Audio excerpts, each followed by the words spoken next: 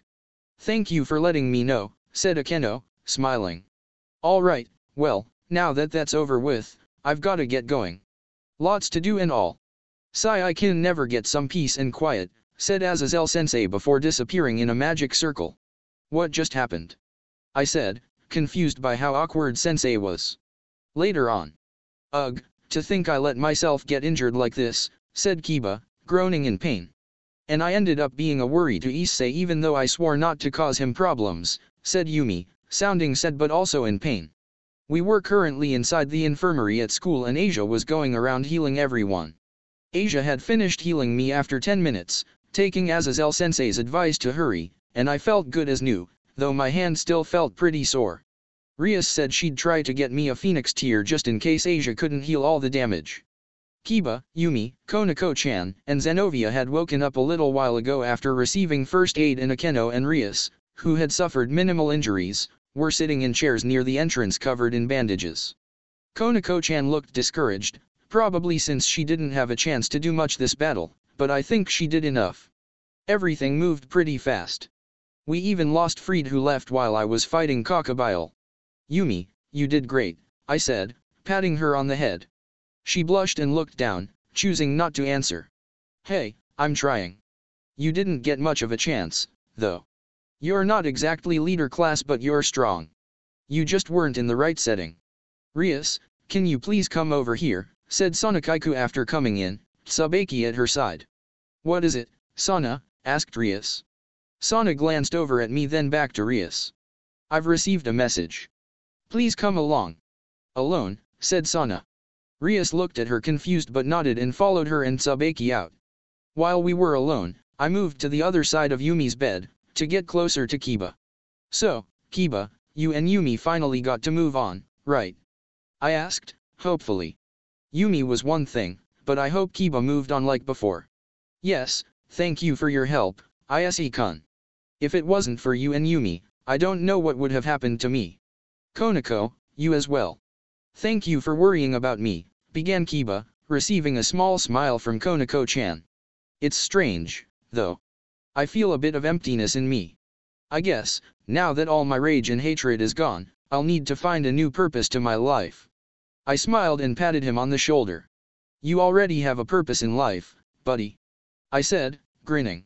He looked at me, puzzled, and I smiled wider. Your purpose is to protect our master, Rias Grammary. After all, you're Rias Grammary's knight and no one can replace you. I said those words while looking Kiba in the eye and I saw his eyes light up at my words. I meant them from my heart, but I never thought they were that important to Kiba. Ak, shouted Kiba and I in unison. Issei-san. Kiba-san, asked Asia, distracted from healing Yumi. I said, confused. I looked up at Kiba and saw that his eyes were refocusing. After a moment, he glanced over at me and then around the room. Did he remember? Asked Akeno, who was walking over to us. This is strange. What's going on, everyone? Asked Kiba, confused. Oh, good, Kiba remembered, shouted Zenovia, grinning. Remembered? Wait, what's going on? I remember everything that happened recently, but why are we back in time? Said Kiba, holding his head. Kiba, Offeyes took me back in time 11 years because Shulba ended up killing me with Samael's blood, I said, the girls in the room flinching at my words. What? Said Kiba, anger in his eyes. So that bastard ended up killing you, issei-kun. I knew I should have stayed to fight alongside you. Even if it was dangerous, I should have dash. Kiba, relax. Offis brought my soul back in time so I could try everything again. I've been training these 11 years and, as you can see, I've gotten a lot stronger. Just relax, I said, calmly. Kiba seemed to calm down after hearing that and he sighed. Just remember, issei-kun, just like I am Rias Grammari's knight and no one can replace me, you, Rias Grammari's pawn, can't be replaced either, said Kiba, simply. Got it, buddy, I said, smiling. So, issei, what now? Should I return and pretend I just learned about God's death? Kakabile didn't end up revealing it since he was too busy with you, said Zenovia, curious. Yes. You have to be exiled again so that you can join Rias again. It's good that everyone's remembering, but I wonder when Rias will remember. I don't like having to lie to her. I said, frowning. Lie about what? Said a voice from the doorway. I turned to find Rias there, looking pouty. About all the powers that you're hiding from me? Or who trained you? Ah. I said, knowing where this was going.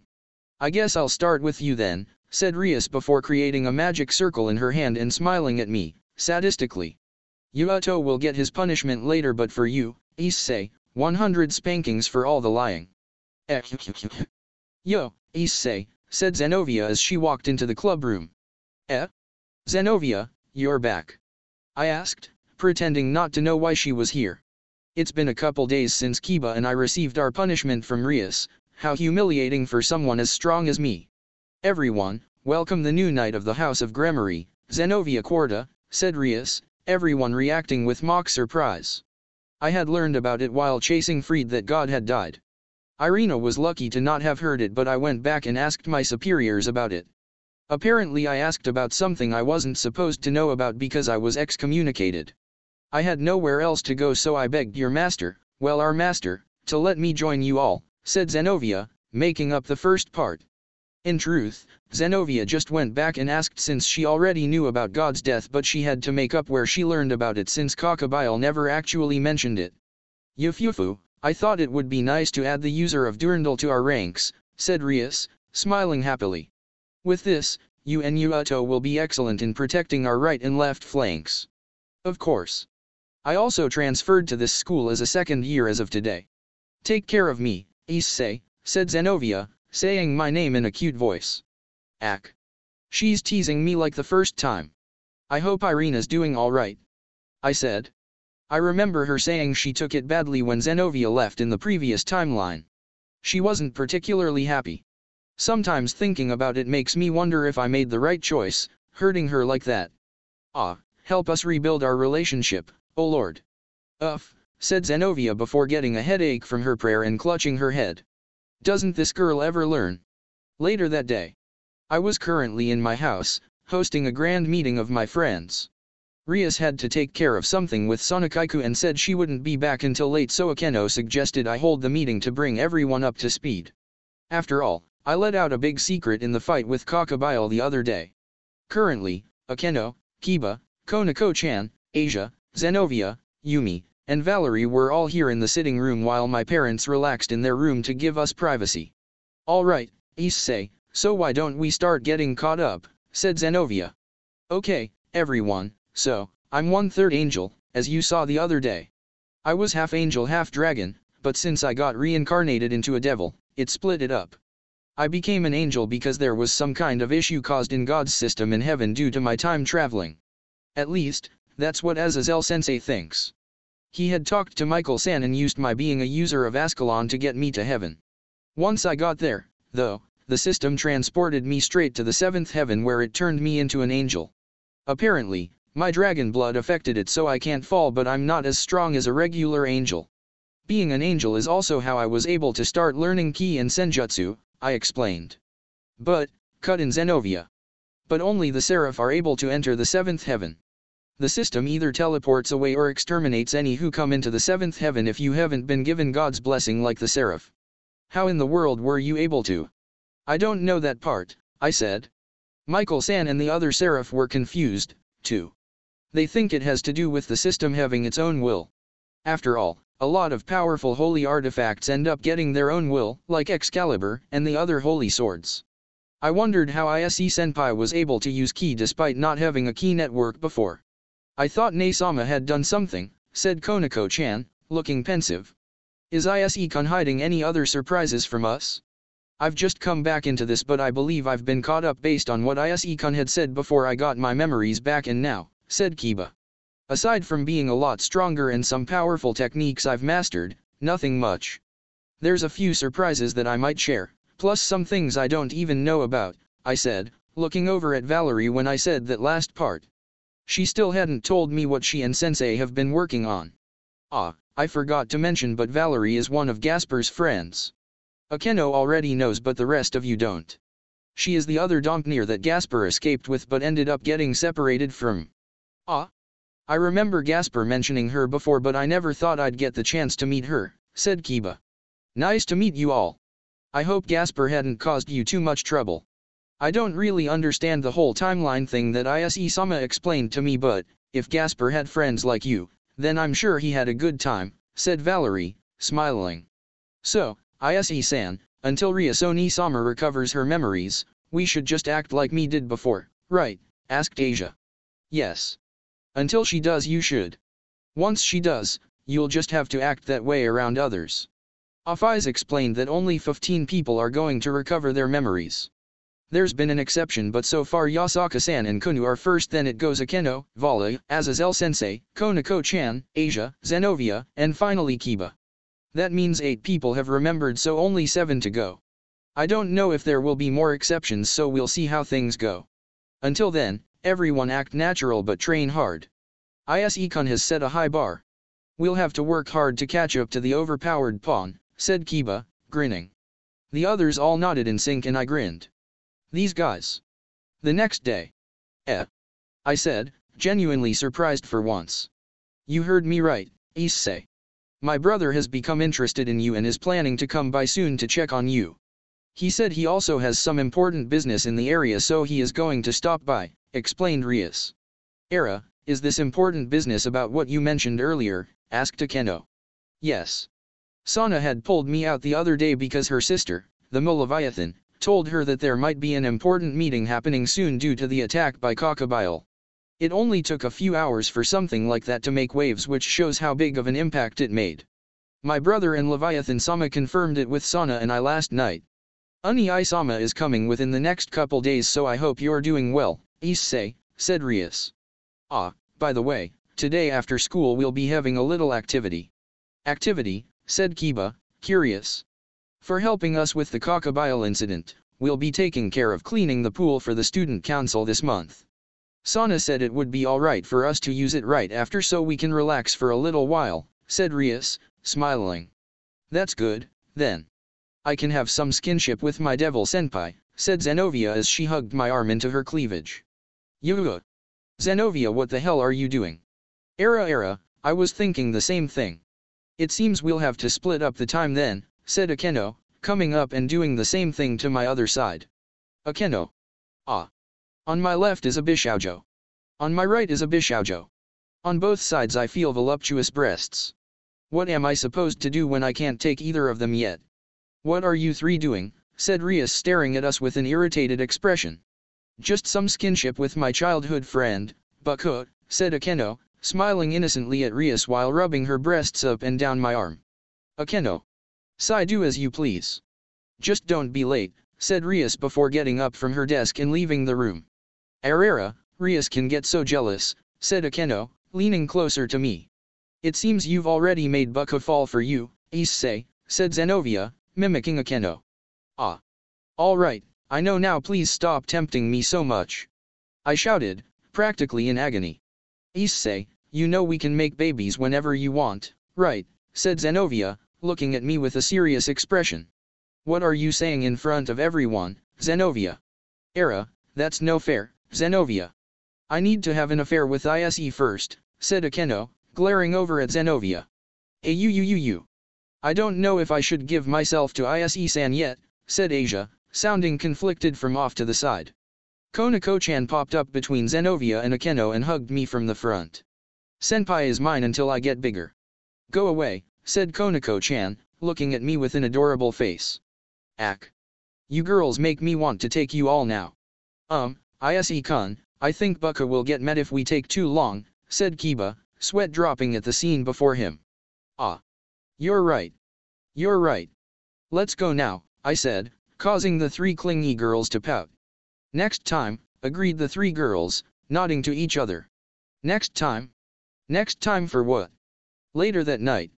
Honestly, Issei is just so perverted, said Rias, annoyed.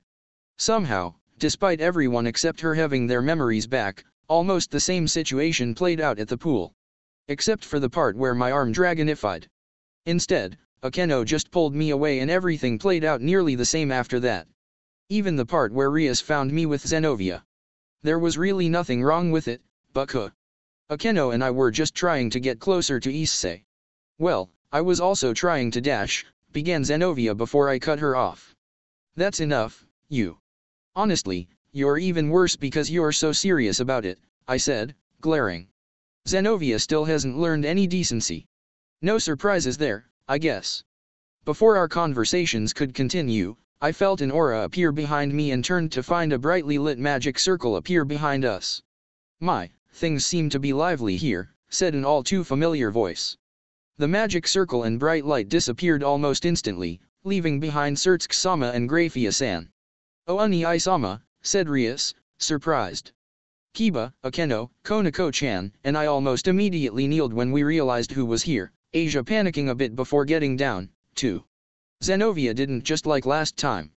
Since she just came from the church, I guess she needed to keep up appearances. You, began Surtsuke-sama after getting Asia's attention. You're Asia Argento, I take it. Why yes, I am. I am honored that Musama knows my name, said Asia, trying her best to act. Of course, I know all of my sister's servants. Thank you for taking care of Rias. I've heard you're a talented bishop and have helped her with your sacred gear many times already, said Surtsuke-sama, smiling at her. Ah. But I'm not dash, began Asia.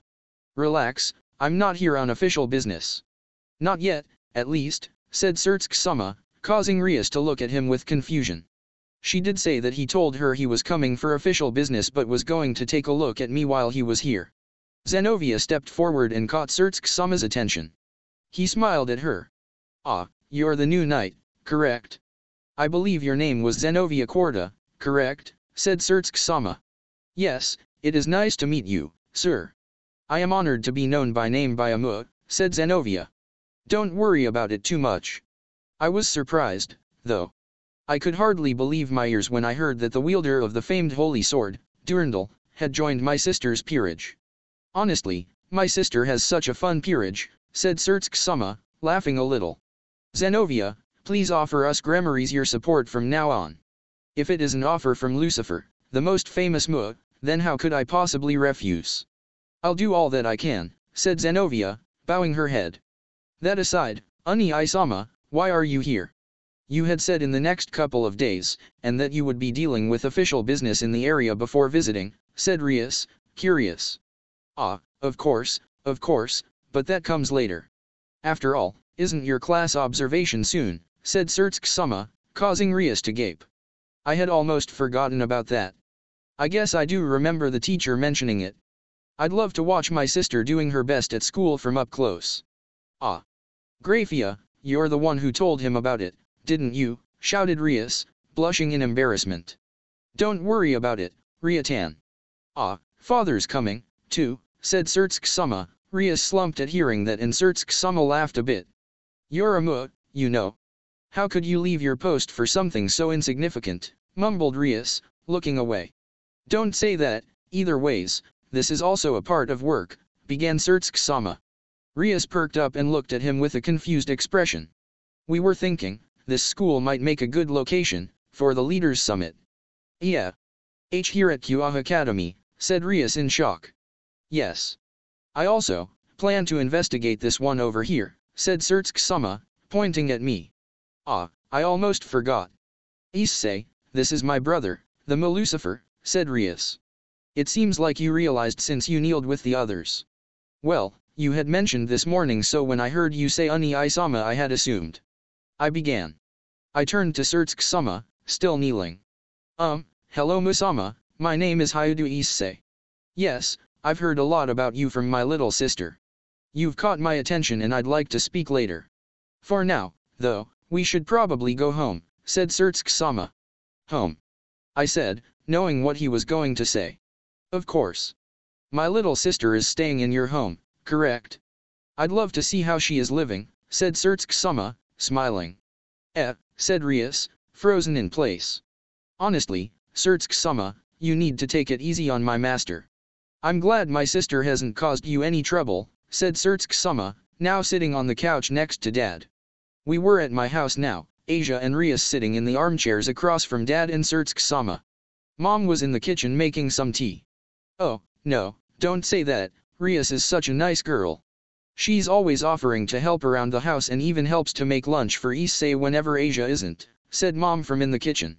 Yeah, she's honestly too good for our issei, said Dad, causing me to sweat drop. Is that any way to talk about your son right in front of him? Here, have some more, said Dad before pouring beer into Surtsuke-sama's glass. Thank you, said Surtsuke-sama before laughing. That's Dad. I mumbled. Even the second time around, I can't believe my parents are acting so calmly. Ignorance is bliss, as they say, said Asia, laughing awkwardly. This is so awkward, said Rias, pouting. Rias looks cute when she makes a face like that. Sorry, I said Surtsuke-sama could stay here, but what do you want me to say to I glanced over at Surtsuke-sama, who was laying down on a futon on the floor, his eyes closed. It was the second time around, but I still felt guilty making sleep on the floor while I slept on a bed. I'm sorry, for making you sleep like that, I said. There was silence for a moment. It's fine like this. I feel more at peace when I'm treated normally than with a grand reception and fancy room, said Surtsuke-sama, looking up at me after opening his eyes. I guess Musama must get tired being treated so formally, I said. I do, at least sometimes. And Hyudu Issei-kun, please don't refer to me so formally. Just call me by name, Surtsuke, said Surtsuke-sama. I wouldn't be so rude to call you by your name alone. May I call you Surtsuke-sama? I asked, knowing the answer. I guess that will have to do, said Surtsuke-sama. Then, may I call you Issei-kun? Of course. I'd be honored, I said. Good. Then, Issei-kun, I have some questions for you, began Surtsuke-sama. Oh, here we go. First of all, who are you? Surtsuke-sama, I'd like to not have to lie to you since I have a lot of respect for you, but you'd have to keep parts of what I tell you a secret. Especially from Rias, I said, calmly. I glanced over at Surtsuke-sama, who was staring at my ceiling, and saw him nod. I'm the Sekiru. I won't be able to tell you how I learned about my powers or anything because someone stronger than you asked me not to reveal anything. I've met Yasaka-san, the nine-tailed fox, and Azazel, who both trained me.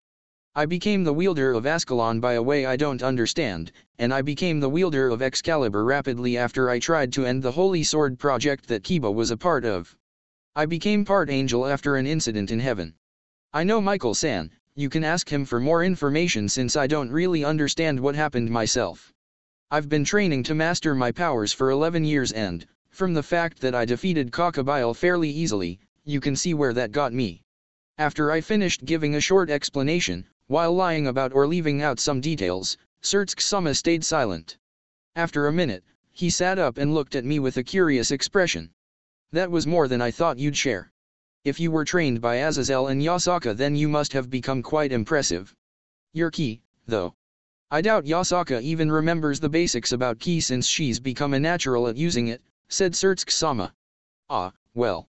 I began, not sure if I should say it. To hell with it. I got help from Konako-chan's sister, Kurika. She became my familiar and helped to train me. Kurika? Interesting. To be trained in ki by a high-level Nico Shao. Well, then, I won't ask more about her since she's technically a high-class criminal. I'll pretend I didn't hear anything. Now that I know who you are, though, I'd like to know something else. What are your intentions with my sister, Rias? Asked Surtsuke-sama, seriously. I'm in love with her. I shouted, as I quickly sat up in my bed. I said it with such confidence that Sama looked a little surprised. He began to chuckle after a moment and I looked at him, curious. To think you could say something like that with such a serious expression. I could tell from your eyes that you were being completely truthful with me. I wonder, though, what is it that drew you to my sister? Asked Sama. Eh? Ah well. I said, blushing. Ah, Musama is asking me to talk about something like this. I heard that you like large breasts. Was it my sister's breasts that drew you to her? Asked Sama, grinning at me. Ah. Well, it is true that I do love her breasts very much. But that isn't the only thing that's drawn me to her. She kind-hearted and very strong-willed. She's been very accepting of me, even though I'm a stranger with a lot of power that just walked into her life. I couldn't really say anything specific. Love is strange like that, I guess, I said, thinking about that first time I realized I loved Rias. My heart ached a little since we wouldn't be together again like that until she regained her memories. Sama stared at me with an innocent smile on his face. Take care of my sister, all right, said Sama. I was surprised by what he said but he didn't wait for my response. Instead he laid back down and closed his eyes. Oh of course. I shouted before I lost the chance. I laid down and pulled the covers around me, looking up into the ceiling. I wonder what Sama could be thinking right now. Ah, Issei-kun, began Sama, catching my attention. I forgot to ask you one thing. How strong do you think you are? At your full power.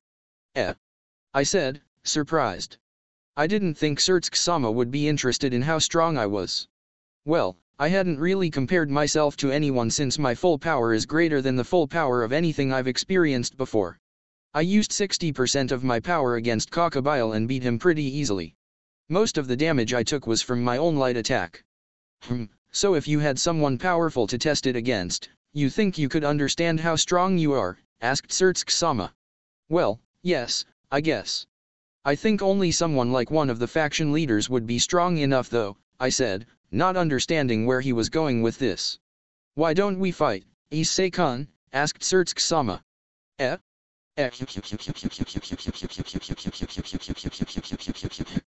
What are you talking about, Sama? I couldn't possibly fight you, I said, sitting up and panicking.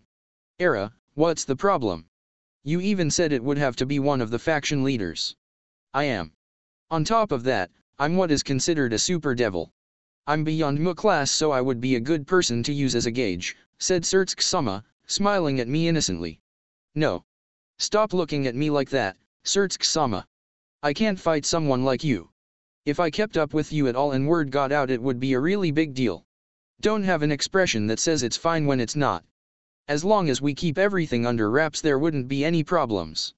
We'll even give it a cover story just in case. I'm giving a training session to his little sister's peerage. Not too bad, is it? Well, we can work out the details tomorrow. Anyways, good night, Issei-kun. Try not to worry about it too much, said Sama before closing his eyes and turning away from me. How could you say something like that and just go to sleep? I'm going to be up all night stressing out about this. This is just like last time except now it's about fighting you instead of using the boosted gear on Ria's breasts. Damn you, Musama. The next morning. Ise-san, are you alright? Asked Asia, no doubt seeing the dark bags under my eyes. Yeah. Nothing to worry about, I said, not sure if I should say anything before Sama does. Well, I'm going to show Uni-sama around the area so I'll be a little late. Please don't dilly-dally, said Rias, her expression unreadable. I'm looking forward to getting a tour from Rias. See you all later and issei, don't forget about what we spoke about last night, said Sama, smiling calmly at me. Last night? Asked Rias, curious. Oh, nothing you need to worry about. Now, Ria-tan, my tour, said Sama. Rias nodded and she, Sama, and Grafia-san all left in the opposite direction. What a day this is going to be. Asia, Zenovia, and I were almost at school now. Asia didn't have to wait for Zenovia this time since Zenovia still knew kanji from before. We started crossing the bridge and a glint of silver caught my eye. I glanced over to see Vala standing by the gate, just like last time. He grinned at me and walked over to meet us on the bridge. Yo, rival, I said, grinning. It had been a while since I last saw him. Hello Vala-san, said Asia, smiling. Nice to see you've been hard at work, rival. I see those two have their memories back, said Vala, grinning. Rias is the last one, not counting Irina and Rossius who haven't actually come back, though Irina was around for a bit, I said. Wow, you work faster than I thought. So in total that's 8 persons? Since that fox and her kid are considered one person. Well, anyways, I just wanted to see how things ve been going. You all already know why I'm here, said Vala before he began walking past us. Say hi to Sensei for me, I said, grinning. Vala let out a he in response before disappearing behind us. I turned to see he was totally gone and I grinned. He's gotten faster. Huh? Is Vala gone already, said Kiba who had just arrived. Yeah, he didn't stay as long as last time. It's probably better since Rias might be annoyed, I said, smiling awkwardly. Well, we should probably get to class. I'm sure everyone will be happy to meet Zenobia, said Kiba, smiling. It's been a little over an hour since Zenobia introduced herself to the class. Motohama and Matsuba went crazy as they did with Asia, but, since I chose not to interact with them this time around, they didn't attack me like last time. Actually, a lot of the girls like me in the class, so they treat me like they treat Kiba. I guess, if you take away my being a pervert, I have something to like about me? I don't really get it. Zenobia looks happy, though, to be reunited with everyone. Speaking of which, where's that female pervert Kiryu? So, Asia, you understand, right? You have to make sure you do that with Issei before he gets taken away, said a voice from behind me. I turned to see Kiryu and Asia talking near the front of the classroom. Asia was bright red and I sighed. Damn it, you perverted girl, stop filling my precious Asia's head with perverted thoughts. I shouted in annoyance. Kiryu didn't respond to my shout. Instead she put on an evil grin and covered her mouth while she sneered at me. Why, you heard that, right Motohama, said Matsuda from next to me. Why yes, Matsuda. I heard it, said Motohama. This damn new guy who is loved by all these girls is calling the class blonde princess his. Ack. Guys like him who have it so easy should die, shouted Matsuda. I know. I even heard he's friendly with those beautiful first years Yumi and Valerie. How dare he take all the new girls for himself, shouted Motohama. I sweat drop as I felt their vicious glares. Come on guys. For today's English class, we are going to use clay that was passed out to make whatever you want. Anything is fine. Express what you visualize and give it shape. Expressing yourself in art translates well to English, so do your best, said our teacher. Everyone's parents were in the back of the class and I felt mom and dad were focusing the camera mostly on Asia. Visualize anything, huh? I mumbled to myself. I could try and do what I did before, but I don't really want to make a fuss by creating a mini Rias. What should I do? I started molding the clay around while letting my mind wander. Why don't we fight, Issei-kun? Surtsuke-sama's words echoed in my head and I sighed. How in the world is this going to work out? Grafia-san will probably be the only reasonable person that could stop Surtsuke-sama. Honestly, I wonder what goes through our moos heads. Between Beelzebub-sama's obsession with technical stuff, Surtsuke-sama doing whatever he wants, and Leviathan-sama being well, Leviathan-sama, it's a wonder anything gets done. Surtsuke-sama, though, I wonder just how powerful he is at full strength. He's never released his full power around me, so I don't have any idea. As a super devil he's beyond Mu class, right? That's what he said at least. If I could keep up with him, even just a little, I would be really happy. It would mean I really haven't wasted these years. Hayudo-kun, said a voice, breaking me from my thoughts. I looked up and saw my English teacher looking down at my desk. Oh, did I do it again? I glanced down to see that my clay wasn't molded into the shape of Rias but instead an impressive-looking Surtsuke-sama in his Mu outfit. I guess it was whatever I was visualizing rather than just Rias specifically. Wah! Who is that handsome-looking guy? Shouted one of my female classmates. Isn't that Rias Oni-sama's big brother? I saw him walking with her earlier, said another girl. No. That man is interfering with my Hayudo X Kiba ship, shouted another girl. We must make him return to Kiba-kun or else the ship will be ruined, shouted another fangirl. Really? Even in this timeline girls want me and Kiba together? Father, look at our issei, said Mom from the back. I know. I thought Issei's only worth was his carnal desires and his martial arts skills, but to think he had an artistic talent like that. It worries me that it's a guy, though, said Dad. Ah. You know our Issei. He's always with all those beautiful girls, so he wouldn't be like that. Ah. I'm going to have so many grandchildren, said Mom. And that's where I'm ending that conversation. Ah. Stop embarrassing me, you two. I shouted while pointing at my parents, who responded with teasing grins. Later that night. I can't take it anymore. Stupid Issei-sama, stupid father, shouted Rias, annoyed as she ran off. I guess she wasn't taking our families getting along very good just like last time. I'll go talk to her, I said, Asia nodding to me. I got up and left the room while our parents and Surtsk-sama watched the video they took that day. When I walked inside Asia and Rias' room, I found Rias sitting in the corner in the dark, hiding her face. Just like last time. But I began, causing Rias to look up at me, her eyes glassy. Why don't we go to my room? Rias got up, silently, and followed me to my room, holding my hand as we went. As soon as we were inside, she closed the door and walked over to my bed before falling onto it, face first. But are you alright? I asked. Yes.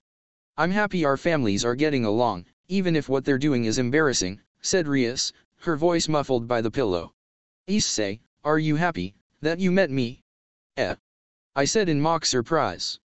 Because, I am. I'm really happy that I met you, said Rias, still muffled by the pillow. I'm happy, too. I'm really, really happy that I met you. You changed my life more than you know, I said, truthfully. It was true. Even if it wasn't in this timeline, Rias is the one who brought me into the world of the supernatural. I sat down on the end of the bed and smiled to myself, feeling happy to hear Rias say words like that to me again. The bed creaked and I turned to find Rias moving towards my face in the darkness, and my eyes softened a bit as her lips pressed onto mine. My heart was practically bursting from happiness as I felt Rias' lips on my own again. I kissed her back and she put her arms around my neck, causing my heart to start racing. Before we could go any further, though, the lights suddenly flickered on. Issei-san said he was just going to talk, shouted Asia, annoyed but not looking surprised. Hee, the first strike decides the battle, Asia, said Rias, winking at Asia. She moved close to my ear and whispered. That was my first time, by the way. I blushed at her words but was distracted when Asia threw her arms around my neck, pulling me away from Rias. Then I'll just have to win with the second strike, shouted Asia, pouting. What does that mean? Asked Rias, glaring now. Oh dear, it's not good to fight like this, said Surtsk-sama as he entered. Issei-sama. Surtsk-sama, said Rias and then Asia and I, respectively. Asia and I moved into more proper positions for being in front of him while Rias stood up. Rias, there's something I wanted to speak to you about, but I'd like to meet with everyone. We can go to your base of operations after the hiatus go to sleep, said Surtsk-sama. What is it, Issei-sama? Asked Rias. You'll see, said Surtsk-sama. Everyone is here, asked Surtsk-sama, who was sitting at Rias' desk, Grafia-san to his right. Everyone was called here after my parents went to sleep. Rias, Akeno, Konako-chan, Zenovia, Asia, Yumi, Kiba, and Valerie were all here, along with myself of course. Rias nodded, signifying everyone was here, and Surtsk-sama smiled. Before we start, Yumi and Valerie, I had heard of you two by name but I hadn't met you yet. It's a pleasure. We can speak more later. Anyways, to begin with, Rias, said Surtsk-sama before grinning. I think you're ready to release your other bishop. Oh, said Akeno. Issei-sama, does that mean, said Rias. Yes. I believe you're ready now. You have more servants and you've grown stronger. I think you can handle him now, said Surtsk-sama. You have your other bishop locked away? I asked, pretending not to know. Yes, Issei-sama ordered it. His powers were too much to handle, so we had to put him in a sealed room using magic. He isn't dangerous normally, he just doesn't have control over his powers. Issei-sama said to wait until I could handle him better, explained Rias. You can release him in the morning. On to something more important now, began Surtsk-sama, and I could feel a lump building in my throat. I'm going to have a match against your pawn. And the room was silent for a solid minute. Shouted everyone in the room except Grafia-san, who just stared at our Musama in shock. Oh, Oni-sama, you can't be serious, are you? Asked Rias in shock. I can't heal issei-san if he dies. Please reconsider, Musama, shouted Asia, tears in her eyes. Ahahaha. You all reacted how I thought. I wanted to test Issei-kun. Even he isn't quite sure what his level is at, so I thought I'd give him someone to test out against. I won't kill him, of course, so you needn't worry, Asia-chan, said Surtsuke-sama. Surtsuke-sama, I must ask you to reconsider, said Grafia-san. There's no issues, Grafia. We'll deal with it if anything gets out, but this is strictly between those in this room. I plan to fight seriously, though. I really want to see just how powerful Issei-kun is. After all, he defeated Kakabile easily with just over half his power, said Surtsuke-sama, grinning over at me. Oni-sama, I agree with Oni-sama. You can't fight people for fun, it would be bad if it got out. Especially if Issei was able to put up even a little bit of a fight with you, said Rias, worried. It's alright. I already spoke to Issei-kun about it last night. We're going to have this match, said Surtsuke-sama, now sounding more like he's ordering it. We'll have it tomorrow night. I hope you're prepared, Issei. What in the world have I gotten myself into? The next morning. He's in here, said Rias, guiding us to a locked door with yellow police tape over it. I already knew about it, but I kept quiet and acted like I didn't know anything as Rias fiddled with the lock and released the barrier spells around the door. Valerie and Yumi were with us while Surtsuke-sama and Grafia-san were preparing a separate space over at the house for our match. Valerie, I whispered to her. She glanced over at me and moved closer when I beckoned her. The one in there is the one you've been waiting to see. Said Valerie, barely staying quiet. Issei-sama, you don't mean. I just grinned at her in response and her eyes snapped over to the door. I could almost hear how fast her heart was pounding out of nervousness in meeting Gasper again. After all, he probably didn't even think she was still alive. All right, I'm going to open it now, said Rias, turning to us. As soon as Rias opened the door, the bright light coming in caused a voice to scream out in terror. I sweat dropped at the sound as I remembered how much of a baby Gasper was before I whipped him into shape. Hello there. I'm glad you seem to be quite well, said Rias as we entered, a smile on her face. What in the world was that? And why is there so much light? Shouted the voice in panic. I glanced over to where the bed was to find a small coffin and I grinned. The seal has been lifted and it's time to come out, said Rias, soothingly, as she opened the coffin. No. I like it in here. It's nice and dark, shouted the now visible Gasper. He was laying in the coffin, covering his head and laying down face first. He was even in a girl's uniform. This guy. Yufufu, so he still cross-dresses, said Valerie, giggling to herself as she took in Gasper. Gasper had been continuing to whine, but once Valerie spoke he tensed up and went silent. Still, said Rias, confused. Gasper. Won't you turn around so I can see you, said Valerie, walking forward and smiling at him. Gasper was frozen for a minute, but he seemed like he was forcing himself when he started to turn around. When he turned completely around, he had tears in his eyes and he was staring at Valerie wide-eyed. No way. Said Gasper, sniffling. I thought you had died back then. I thought I would never see you again. I'm here and I'm all right, Gasper, said Valerie, her eyes tearing up.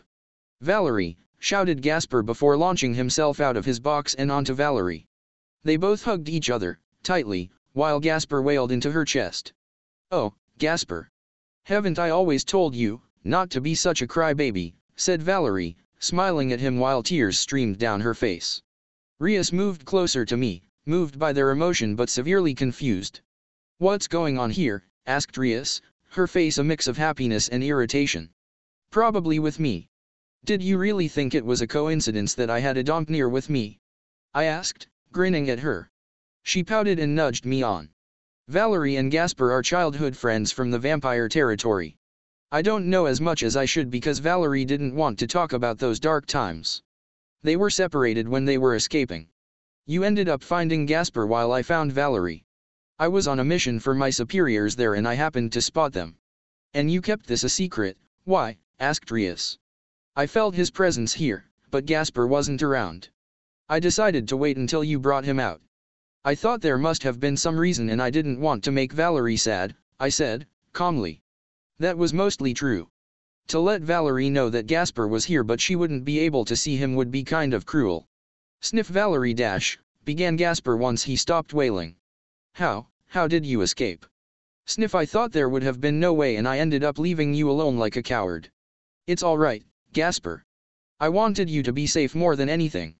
I'm happy that you found a good master to take care of you, said Valerie, hugging Gasper into her breasts. Ah. I'm jealous of you, Gasper. Even I haven't done that to Valerie yet.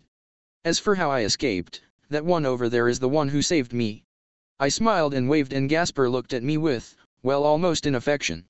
Like he recognized and was happy to see me but he didn't know who I was. I got the feeling I got when Kiba said he felt nostalgic fighting me or when Konako-chan said she thought my ki felt familiar.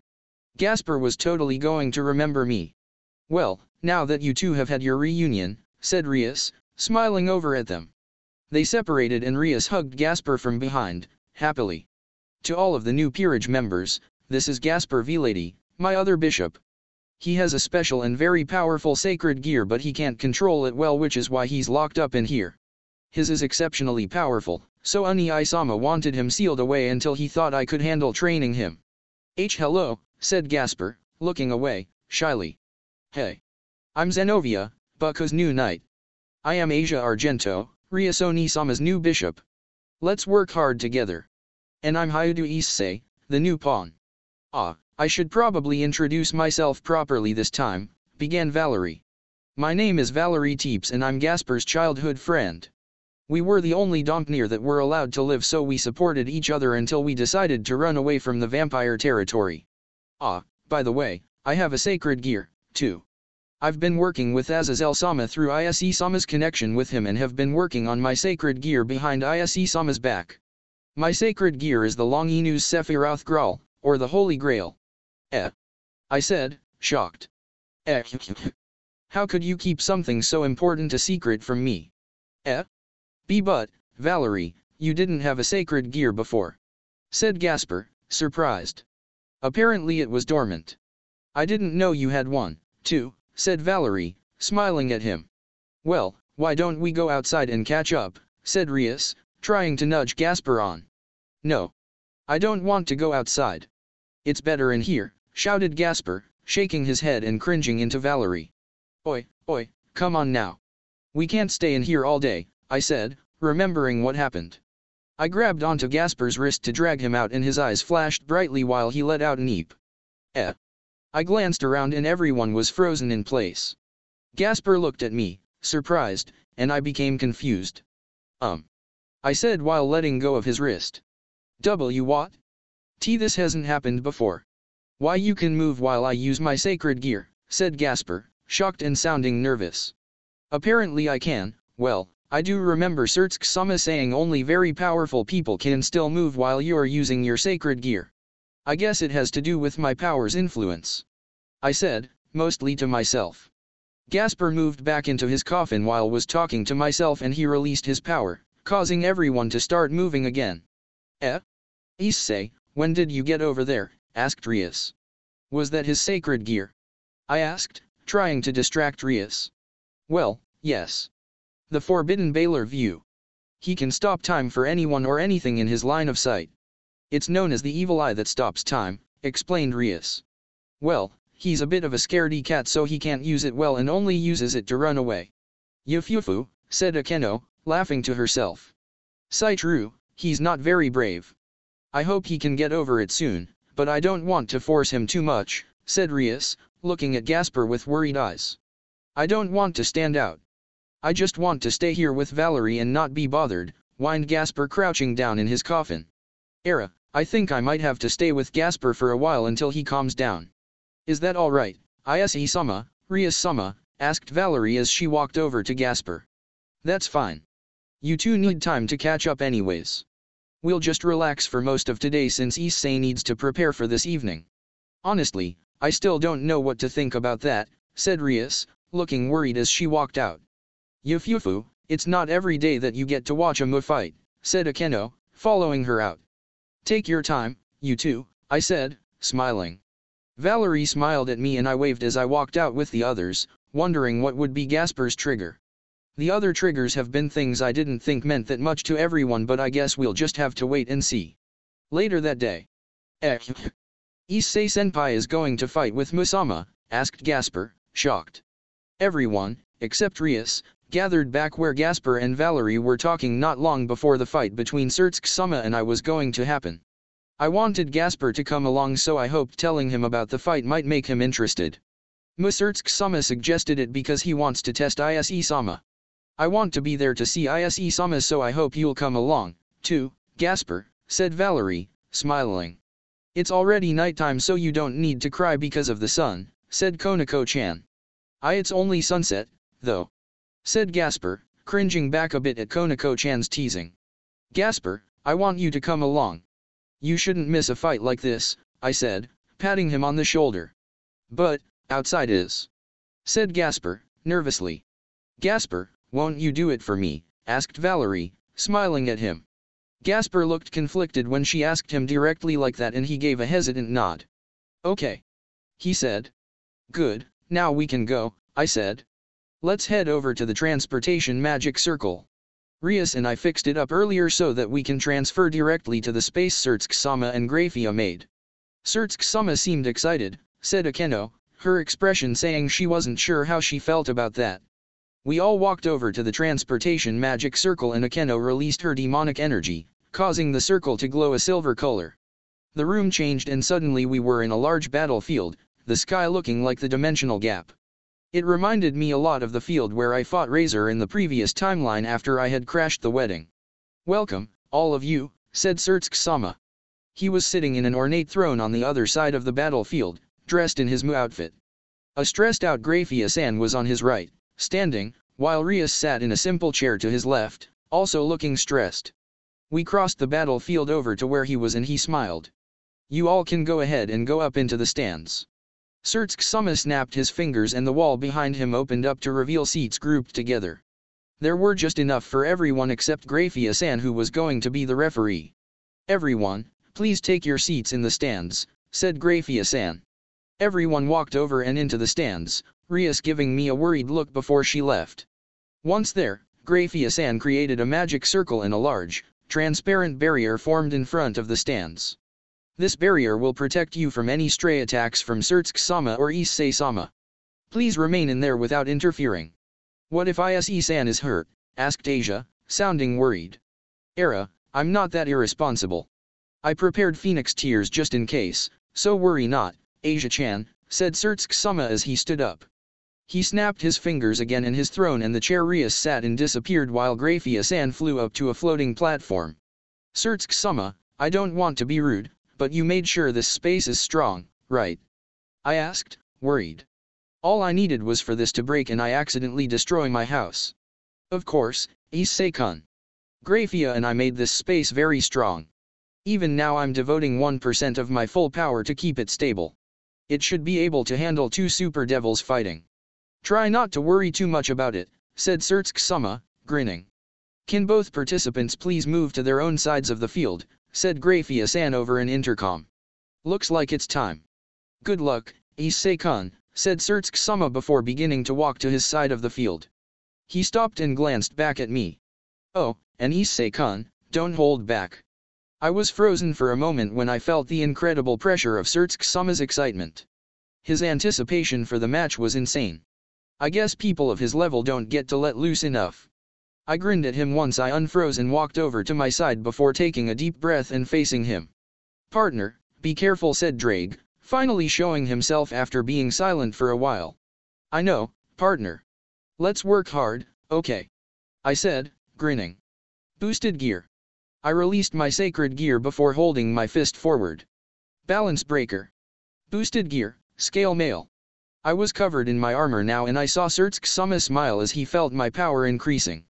I released my dragon wings and moved into a fighting stance, wondering if he was going to test me out or go for full strength at the beginning. I don't think you'll be able to do much at this much, partner, said Drake. I didn't understand what he meant until I realized Surtsuk-sama wasn't even reacting to my power other than a smile. I moved into a stance to prepare, but he didn't move a muscle. Is this not enough to make you move? Let's show him something better, then said Drake, sounding riled up. I relaxed my stance and took a deep breath before releasing more power. I released my angel wings and my power spiked, causing Surtsk-sama's eyes to shine in interest. So it was true, said Surtsk-sama, grinning. I'll have to ask Michael more about it. So fascinating. A new type of angel. And quite powerful at that. I just grinned in response as I coated my whole body in ki. I infused my ki with my holy element to make it more dangerous to Surtsk-sama. Now, on top of its crimson color, there was a whitish aura to it. Is this enough, Surtsk-sama? I asked, moving into a stance again. Surtsk-sama looked at me and smiled while rubbing his chin. Not quite. You're still holding something back, right? Asked Surtsk-sama. I nodded and he stared me straight in the eye before releasing some of his aura. The power he released in that instant was almost equal to my current power, and I was already at 60%, which easily defeated Cockabile, but I guess the faction leaders are just crazy power-wise. Alright, let's go then. I shouted, before closing my eyes and lowering my head. I, who am about to awaken dash. I could feel my power surge at the words I hadn't said in so long. I am the Red Dragon Emperor who holds the truth of the king up high dash. I could feel the energy expanding beyond what I've released in a while. Only that time when I was with Zenovia did I release anywhere near this amount of power. Holding the infinite hopes and unbreakable dreams and walking the path of righteousness dash. I opened my eyes to see Surtsk-sama looked extremely happy at my surge in power. I will become an emperor of Crimson Dragon. And I will lead you to the path of heaven, glowing in deep crimson light. Cardinal Crimson Full Drive. My armor completely changed to a deep crimson color and it morphed into that of the true queen form. I felt my power increase ridiculously and I grinned. This is 90% of my full power. How do you like it? I shouted, happily. I could see Surtsk-sama looked very happy with my transformation. I remembered, though, how Zenovia had reacted the last time I released my power. I glanced over to the stands and saw that Gasper and Konako-chan looked like they were about to pass out while Kiba, Zenovia, Asia, and Akeno looked like they were struggling. Only Yumi and Valerie, who had experienced my full power before Enrius, were handling it well. Very impressive. I think I'll show off my full power now. I wonder how you will handle it, said Surtsk-sama as he shrugged off his cloak and shoulder pads. Surtsk-sama, began Grafia-san before being cut off by Surtsk-sama, who only raised a silencing finger. He relaxed his shoulders and twisted his neck around before taking a deep breath. Ha! Shouted Surtsk-sama before a blast of power of destruction blew off his body. The destruction molded itself around him and settled into a red and black armor that covered all but his head. It then warped around the back and top of his head, forming an open-faced helmet. The armor wasn't solid like mine, but flowed like he was wearing armor made of fire. I was a little distracted, though, by the immense power radiating off him. He had surpassed even my true queen, though it wasn't by enough that I didn't think I could handle it. This form, I can't remember the last time I was forced to take it, said Surtsk-sama, grinning. Are you ready, issei-kun?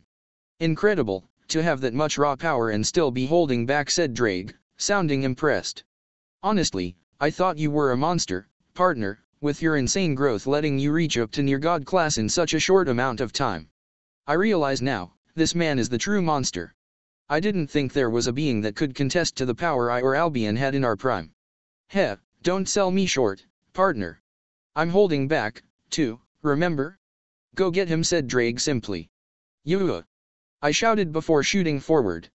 Jet. I closed the distance between Surtsk-sama and I quickly and threw a fist coated in ki at him. Solid impact booster. I shouted as I threw the punch. My arm transformed into that of my Welsh rook and I smashed my fist into Surtsk-sama's face, grinning. The hollow sound reverberated and Surtsk-sama's face barely turned at my punch. Impressive, said Surtsk-sama, simply. But, don't you think touching me is a bit dangerous? I glanced down to see what he meant and I saw the power of destruction eating away at my armor. I immediately leapt back and glared through my helmet at him as Drake repaired the damage. I'll have to make the ki thicker so he doesn't damage my armor. Sacrifice more ki to protect myself. I wonder if I can do it. I tried it anyways. Boost. Boost. Boost. I had more than doubled the size and density of my ki. Once more. Jet. Yoo. I shouted as I lunged at Surtsk-sama again, trying it again. This time, I threw my fist towards his gut, thinking that might be a better place to hit. Before I could hit him, though, he caught my fist and threw me past him, causing me to smash into the ground. Come now, issei-kun. You don't think I'm just going to stand there and take all your punches, will I? Said Surtsuke-sama, obviously mocking me.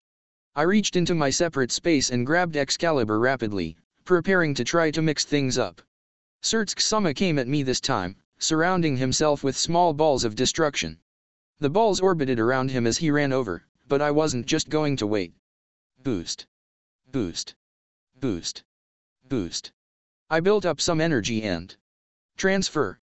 I transferred the power into Excalibur rapidly, increasing its durability to hopefully cut through that mass of destruction.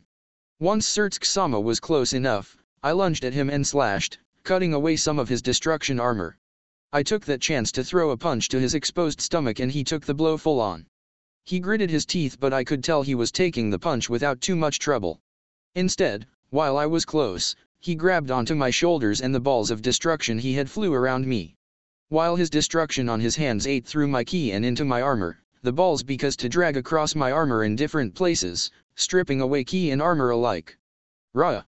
I shouted as I stomped into the ground, blowing huge chunks of rock and debris into the air. The sudden blast freed me from Surtsuke-sama's grip and I took that chance to put some distance between us, what was left of my armor shrinking down so that I could increase my speed. I sped out of the dust cloud I created to the other side of the field, panting. Drake began repairing my armor and I decided to try some long-ranged attacks while I stalled. I took a deep breath and held it before igniting a flame in my belly. Boost, boost, boost, boost, boost, boost, boost, boost. The dust cleared around where Surtsuke-sama was and he immediately began flying towards me. Great fire breath! I shouted as I released my tremendous flames, enhanced even more because I was in true queen form. The flames engulfed most of the field and everything was in flames. I knew I couldn't rest, though, so I prepared my next attack. I created a light spear above my head, this one different than the divine javelin I used on Crocobile. I wrapped the light in a dense layer of ki, turning the light spear orange. I then duplicated the spear around 30 or so times, giving me a small arsenal of spears. I launched all of them out as I could finally see Surtsuke-sama recovering from being hit by such intense flames. Now, crimson arrows! I shouted as I launched them. I moved them so that they would hit Surtsuke-sama from all directions. He noticed what I was doing almost immediately and, knowing he couldn't dodge them all, created a dome-like barrier around himself made of destruction. The spears blew up the moment they hit the dome, but the destruction wiped out any light and ki that tried to get through to Surtsuke-sama. By now, my armor was mostly repaired and I readied for close combat again. This is pretty impressive, issei-kun. I know it doesn't look like it, but I'm trying pretty hard. I can't remember the last time someone pushed me this far. I think I'll have to reveal my true form, said Surtsuke-sama, grinning. True form? I said, surprised. He grinned at me and released his power of destruction armor. I looked at him, confused, but didn't have to wait long. Surtsuke-sama's entire body changed into the power of destruction, all but his face converted into the energy. The power molded itself into a much sleeker armor than before, also looking more like knight's armor than just a mass of energy. There was one thing I noticed that put me on edge. His armor was destroying everything Surtsuke-sama touched, instantly. He was flying now because the ground he stood on before disappeared. I gritted my teeth as I felt Surtsuke-sama's power soar way beyond what I felt before, and I knew that even at 100%, I wasn't even going to come close. Going to give up? Asked Surtsuke-sama, frowning. I gritted my teeth harder and threw out a fist in his direction. I'm not so weak that I'll run and hide for something like that. I would be a disgrace to Ryusubuku and to you, her older brother in Armua. I'm not going to take things easy anymore. I shouted before concentrating. In all my years of training, I couldn't release any form greater than True Queen, but I could make it dramatically stronger. I infused my ki and holy energy into my gems and they all glowed before showing the symbol of a dragon's face. My armor changed a bit, some of it changing into a whitish gold because of the influence of my holy energy. My aura spiked again, this time maxing out, and I felt my full 100%. I can't hold this very long, so I hope you don't mind if I finish this quickly, I said before opening the panel on my chest. What is that? Said Surtsuke-sama, surprised by the cannon that came out of my chest.